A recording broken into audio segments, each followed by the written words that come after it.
Today I'm going to be looking at a Titan PVE build.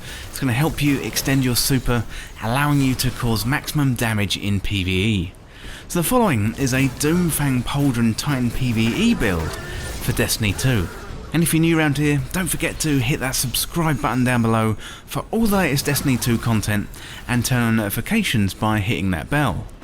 Fang Pauldron has been around for some time. In fact, you could acquire them during the Vanilla Red War campaign in Destiny 2. They certainly look exotic, but when combined with the right subclass and weapons, you can turn your Sentinel Titan into an unstoppable tank, helping you keep your super lasting longer than normal, causing big damage with that shield and regaining super energy as you go. So this one is going to be good for PvE activities like strikes, nightfalls, and even something like Gambit. So let's check out the build in a little bit more detail. Well, first up we've got the exotic armour, and for the exotic armour on this build I'm going to be using the Fang Pauldrons.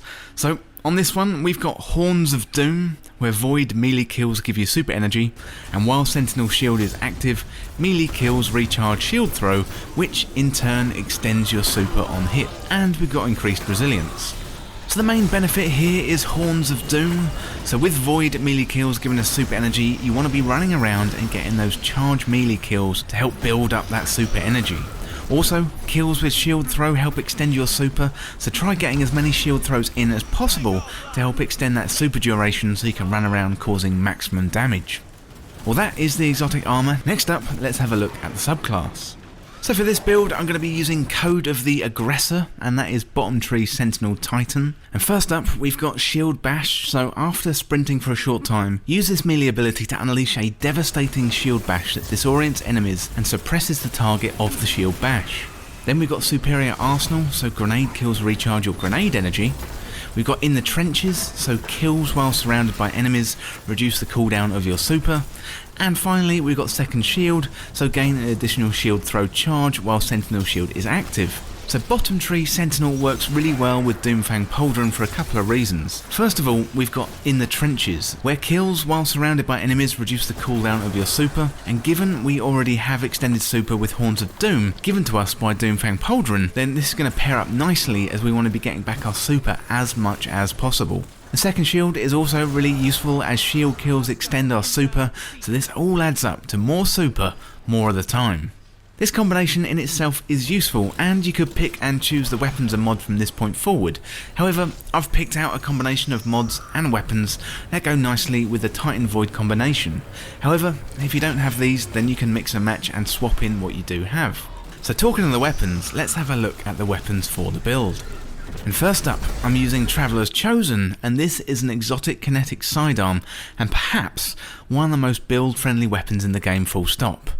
So first up, we've got Gathering Light, and final blows with the weapon grant stacks of Gathering Light. Consume the stacks, granting melee, grenade and class ability energy based on the number of stacks. And we've got Gift of the Traveller, so each stack of Gathering Light improves this weapon's reload, handling and target acquisition. Gathering Light is great because it's going to help us get our charge melee back quicker, as charge melee is going to provide us super energy with Horns of Doom. Next up we've got Gnawing Hunger, so this is a legendary energy auto rifle, and you've probably seen it everywhere in Season of Arrivals. It's an adaptive frame, it's got a well-rounded grip, it's reliable and it's sturdy, and it also rolls with Rampage as well, so kills with this weapon temporarily grant increased damage, and that stacks up to 3 times. Gnawing Hunger is in the build given it's a void weapon, but you could swap this out for something else. I did use the Icolos Sniper for some time during the testing for the build, and it's good to have a range option, especially when you're armed with a sidearm in your kinetic slot. And then finally for the weapons, I'm using Falling Guillotine, and this is a legendary power sword. So it's a vortex frame with a heavy spin attack. Heavy attacks are stronger with full energy, and attacks bypass elemental shields. And it can also roll with Whirlwind Blade, so rapid sword strikes increase the weapon's damage for a short duration, and guarding also ends the effect. So Falling Guillotine is a mainstay of builds in Season of Arrivals, given its damage output as a legendary weapon. And this one works really well with Lucent Blade, but I'll talk about that in a minute.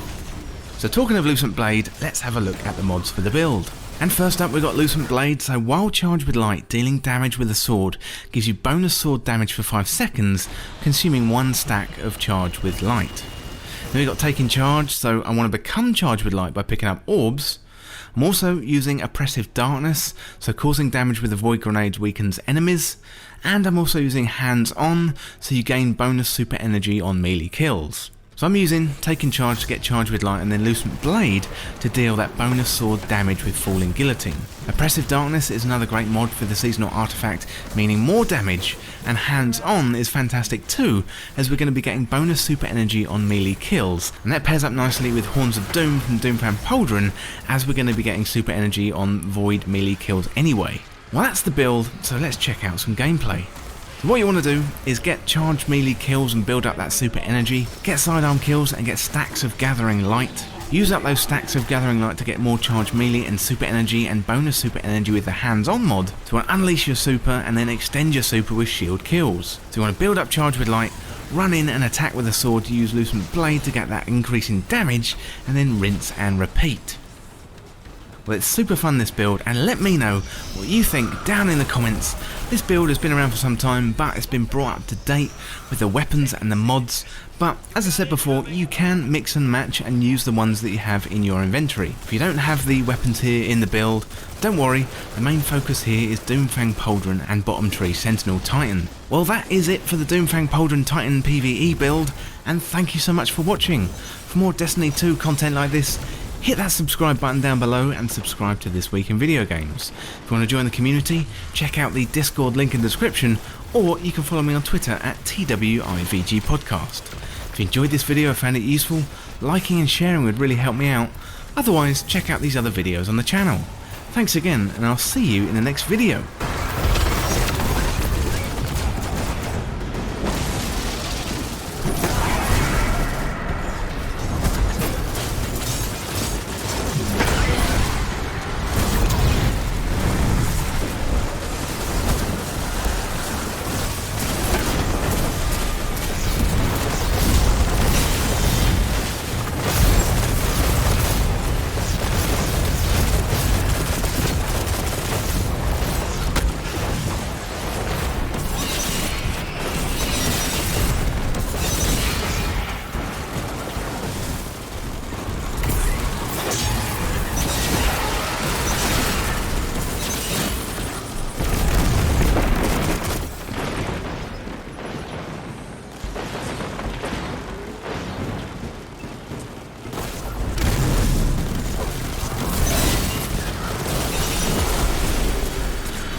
Inspiring heroics.